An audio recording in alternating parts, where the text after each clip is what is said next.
Assalamualaikum warahmatullahi wabarakatuh.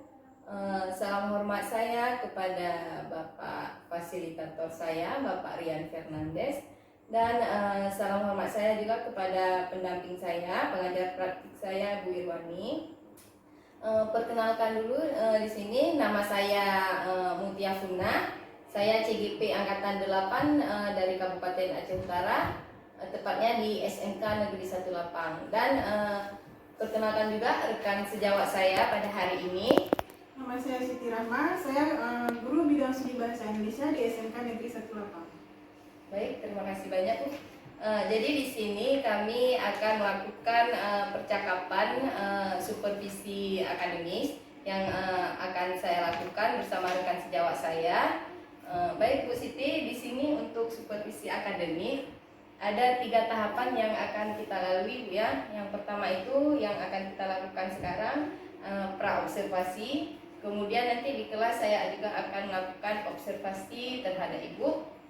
Kemudian setelah observasi di kelas, saya juga akan melakukan pasca observasi Bu ya.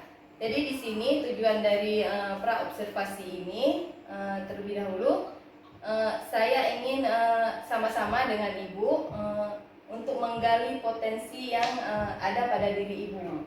Jadi mengembangkan potensi bagaimana untuk lebih baik lagi dalam kita mengelola kelas, dan kemudian pembelajaran yang kita lakukan juga lebih baik lagi dan berpihak pada peserta didik. Seperti itu yang tujuannya Bu ya. Baik, kita langsung aja Bu ya. Saya minta waktunya, apakah ada waktu nih Bu? Insya Allah ada. Ya. Ini lebih kurang sekitar 15 menit ya, saya minta waktunya. Boleh kita mulai sekarang ya? Boleh, silakan. Baik, gini Bu, sekarang Ibu materi yang akan Ibu berikan di kelas nanti tentang apa Bu? Mengenai observasi. Observasi Bu ya. Baik. Teks laporan hasil observasi. Teks laporan hasil observasi. Ya. Baik Bu.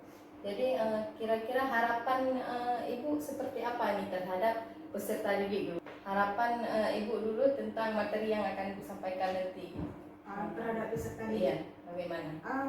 Kalau mengenai materi teks observasi nanti yang akan saya sampaikan kepada peserta didik, harapan saya adalah peserta didik saya mampu melakukan observasi ataupun mereka mampu membuat satu teks hasil observasi berdasarkan hasil observasi yang mereka lakukan di lapangan. Ya, baik Bu. Berarti materinya tentang teks observasi ya. Jadi ada tujuan pembelajaran yang sudah Ibu rancang apa itu Bu? Tujuan pembelajaran di materi teks ini? Yang pertama, peserta didik itu dapat menginterpretasi isi dan mengidentifikasi ciri dari tes laporan hasil observasi itu sendiri dengan cara menyimak intensif secara kritis. Selanjutnya, tujuan yang kedua di sini, peserta didik dapat menganalisis struktur teks laporan hasil observasi secara cermat. Kemudian yang ketiga, peserta didik dapat menganalisis kaidah kebahasaan sesuai fungsinya dari teks laporan hasil observasi tersebut. Kemudian peserta didik dapat menilai akurasi dan kualitas data dalam laporan hasil observasi dengan menggunakan sumber lain sebagai pembanding untuk laporan hasil observasi yang mereka buat. Ya, baik. Yang saya tangkap itu sangat bagus sekali tujuan dari pembelajaran yang sudah Ibu rangkum. Jadi di sini bagaimana cara peserta didik bisa melakukan observasi dan mempertanggungjawabkan hasil observasi yang mereka lakukan ya, dan bisa membandingkan dengan hasil observasi yang pernah dibuat oleh orang lain. Iya, membandingkannya ya. Membandingkan hasil yang mereka buat dengan hasil yang dibuat oleh orang lain. Saya rasa sudah bagus sekali Bu ya. Kemudian di sini area pengembangan yang hendak Ibu capai itu di mana? Seperti apa Bu? Yang ingin saya capai di sini adalah tidak untuk peserta didiknya mereka mampu membuat teks laporan hasil observasi itu berdasarkan dari pengamatan yang mereka lakukan di lapangan. sesuai dengan fakta yang ditemukan. Sesuai dengan fakta yang ditemukan, baik itu berdasarkan observasi secara langsung ataupun melalui wawancara yang mereka lakukan dengan guru bidang studi lain yang ada di sekolah ini. Dan khususnya yang kita angkat di sini adalah observasi mengenai lingkungan yang ada di sekitar sekolah. Mungkin itu yang ingin saya kembangkan terlebih dahulu. Baik Bu. Jadi pengembangannya yang Ibu lakukan, pengembangan yang di lingkungan sekolah, observasinya. Iya. Di sini yang siswa observasi hal yang identik, apa ya yang diobservasi oleh siswa? Kalau pada dasarnya menyangkut dengan lingkungan sekolah, banyak hal sebetulnya yang bisa kita angkat menjadi objek observasi siswa. Nah, namun di sini karena sekolah kita adalah SMK, kebetulan SMK Perikanan, berarti ada kelas yang khusus perikanan. Kita ada tambak di belakang sekolah, maka objek itu dapat kita lakukan sebagai salah satu objek untuk observasi siswa. Jadi kegiatan apa yang diobservasi ataupun kegiatan-kegiatan yang dilakukan di lapangan, Iya. berarti semua bisa dirangkumankan sama siswa seperti itu ya. Jadi selanjutnya strategi yang Ibu gunakan ataupun yang Ibu persiapkan ini seperti apa? Oke, untuk strategi pembelajaran yang akan saya gunakan, di sini saya akan mencoba menggunakan pembelajaran yang berdiferensiasi, yaitu pembelajaran yang sesuai dengan kebutuhan murid. Nah, di sini karena materi saya adalah observasi lingkungan sekitar dan yang kita ambil adalah objeknya adalah tambak yang ada di belakang sekolah. Maka sebelum saya membawa siswa ke lapangan, di kelas saya akan menunjukkan dulu kepada siswa ataupun menjelaskan dulu kepada siswa apa itu yang disebut dengan teks observasi, kemudian strukturnya seperti apa, kemudian kaidah-kaidah kebahasaan apa saja yang biasa digunakan dalam teks observasi tersebut. Dan hal itu biasanya saya lakukan dengan menggunakan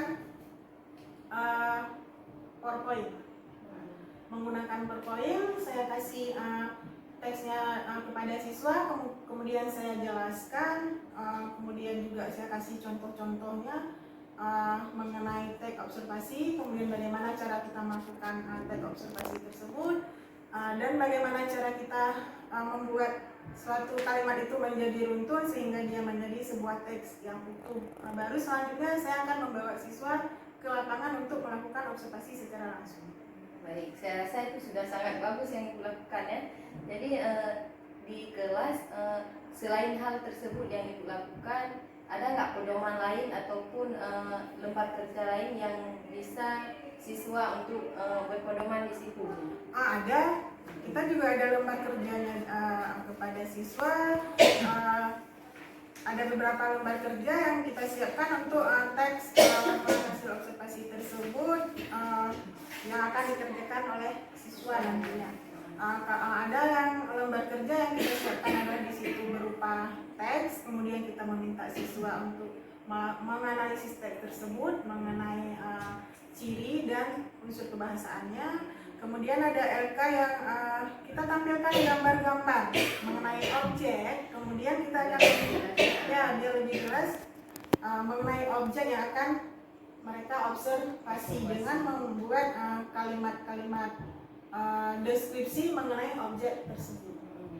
Berarti objek yang ditampilkan di layar, apakah objek itu yang akan menjadi pedoman bagi siswa dalam melakukan observasi ataupun ada hal lain yang kalau untuk objek yang kita tampilkan di kelas itu hanya sebagai bisa dikatakan sebagai pedoman. Akan tetapi kalau untuk objek observasinya langsung kita tidak menggunakan objek tersebut, tapi kita hanya menggunakan objek yang kita tampilkan di kelas itu untuk memancing pengetahuan siswa mengenai bagaimana cara kita membuat kalimat deskripsi yang ada di dalam teks laporan hasil observasi tersebut. Berarti di sini hal yang Ibu lakukan itu dengan cara menampilkan slide PowerPoint, kemudian menyediakan LKPD, dan selanjutnya ibu bawa siswa ke lapangan untuk melakukan observasi ya. Jadi sebelumnya ada kegiatan yang ibu lakukan, yang ibu persiapkan apabila nanti ada siswa yang terkendala dalam hal melakukan kegiatan observasi tersebut. Ini observasi yang mana? Observasi dengan objek langsung di sekolah, objek langsung. Sebetulnya kalau dari segi kendala kita tidak ada kendala ya. Kenapa? Karena di sini kita bekerja sama dengan guru produktif di APPM, yaitu yang khusus menangani masalah perikanan. Baik. Karena kita bekerja sama dengan guru-guru produksi tersebut, saya rasa kendalanya nggak ada. Jadi semua berjalan sesuai dengan prosedur yang sudah kami rencanakan. Jadi saya rasa sudah sangat bagus apa yang sudah ibu rancangkan, apa yang sudah ibu persiapkan untuk kegiatan observasi di kelas nanti. Jadi kegiatan pra observasi saya rasa sudah selesai untuk kita lakukan pada hari ini, Bu ya. Sudah jelas tujuan pembelajarannya sudah ibu jelaskan tadi, kemudian area pengembangan yang hendak dicapai terhadap siswa itu sudah jelas, Bu ya. Dan strategi yang sudah ibu persiapkan pun sudah sangat bagus menurut saya.